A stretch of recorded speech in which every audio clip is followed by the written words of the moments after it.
शैला साहिबा, अगर अगले इलेक्शन में इलेक्ट्रॉनिक वोटिंग मशीन आ जाती है और इसके तहत होते हैं, हुकूमत पार्लियामेंट से कानून साजी करने में भी कामयाब हो जाती है, क्या फिर भी पाकिस्तान पीपल्स पार्टी हुकूमत बना पाएगी? चूँकि मैं आपको सिर्फ स्टेटमेंट याद दिला दूँ फवाद चौधरी का, उन्होंने कहा 13 साल से आप लोग यहाँ पर हुकूमत कर रहे हैं, आखिरी मौका है आपके लिए। अब इस दफ़ा जो नई हुकूमत आएगी सिंध में भी, वो पाकिस्तान तहरीक इंसाफ की आएगी।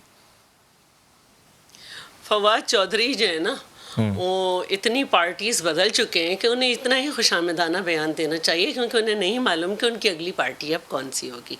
इसलिए मैं उन्हें इस काबिल नहीं समझती। अब आ गई बात इलेक्ट्रॉनिक वोटिंग मशीन की, तो देखिए पाकिस्तान पीपल्स पार्टी जो है वो कोई भी न्यू टेक्नोलॉजी हो उसको अवेल करना चाहती है।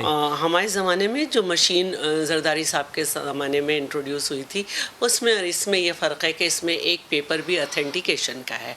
बात यह है कि 2017 में जो रिफॉर्म्स हुई थी उसमें भी मशीन की बात की गई है, और उसके बाद आपने इलेक्शन कमीशन का जो आईनी हक़ है, उनके जो भी इतराज़ात हैं उस पर आग बगोला होने की ज़रूरत नहीं है।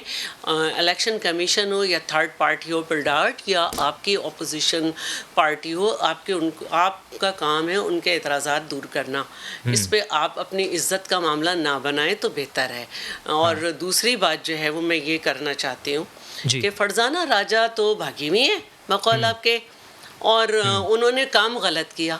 काम ब्यूरोक्रेसी अगर उसने अपने नाम डाले तो इसमें फरजाना राजा का नाम नहीं है, उनके किसी घर वाले का नाम नहीं है, ब्यूरोक्रेसी के नाम निकले हैं। तो ब्यूरोक्रेसी तो करती है ये। असल बात यह है कि आपने उनको पकड़ के अब तक क्या उन पे मुकदमे बनाए ब्यूरोक्रेसी पे। एक मिनट रुक जाए, मैं आपकी बात में बिल्कुल भी नहीं बोलती, क्योंकि वो इस काबिल ही नहीं है बात के मैं उसमें बोलूँ। आप अपनी बातें करें, क्योंकि जो पर्चे आप दे रही हैं ये 10 किलो भी बना लें तो ये किसी इंसान का पेट नहीं भर सकते झूठे पर्चे। तो करना पड़ेगा। तो मैं ये कहना चाह रही हूँ कि असल बात जो है वो ये है कि जो लोग यहाँ पे मौजूद हैं, खुर्शीद शाह, आसिफ अली जरदारी साहब, फरियाल साहिबा, स्पीकर साहब और बहुत से, उन पे आपने अब तक क्या साबित किया? और मुझे जो नैब में बुलाया गया था वो क्यों बुलाया गया था, मुझे FIA में क्यों बुलाया गया था, ये क्या तरीक़े हैं?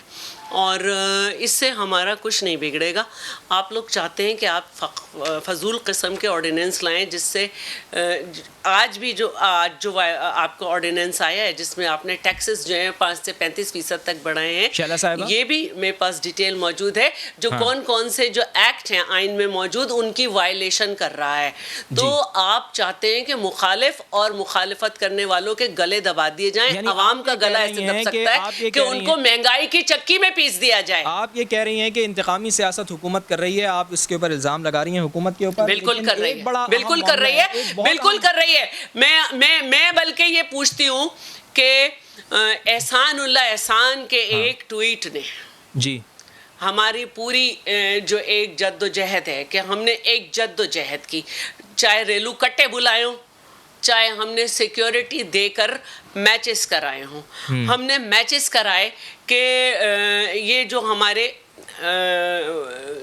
प्लेयर्स होते हैं, ये सफ़ीर होते हैं, पब्लिक टू पब्लिक इंटरेक्शन होती है, अवाम से अवाम मिलते हैं।